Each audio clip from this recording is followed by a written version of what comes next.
في شوارع بلدنا بقى منظر الكلاب حاجة بنشوفها كل يوم.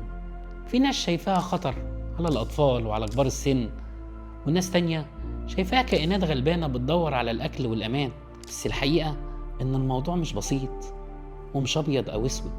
في شكاوي حقيقية، في عض وفي مطاردات، وفي ناس بقت بتخاف تمشي بالليل في المناطق بتاعتها، وده حقهم. أي حد لازم يعيش في أمان في شارعه. بس في نفس الوقت احنا بنتكلم على كائنات ما اختارتش انها تعيش في الشارع، ما اختارتش الجوع والإهمال، ولا انها تتكاثر بشكل عشوائي. كلاب الضالة دي مش مجرم، دي نتيجة مشكلة أكبر. المشكلة الحقيقية مش في الحيوان، المشكلة في غياب النظام، ونظام واضح يدير الملف ده.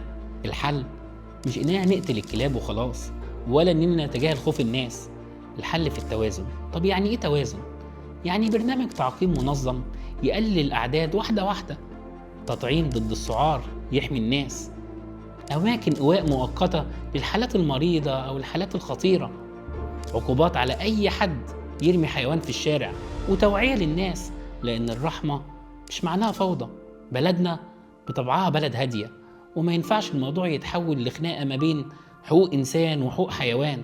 التحضر الحقيقي بيبان في إزاي نتعامل مع الأضعف، سواء طفل خايف وهو رايح مدرسته، أو حيوان بيدور على أكله. وإحنا محتاجين إدارة مش انفعال، تنظيم مش انتقام، حل جذري مش مسكنات. الرحمة مش ضد الأمان، والبلد اللي بتحمي المواطنين بتاعتها بتقدر تحمي مخلوقاتها.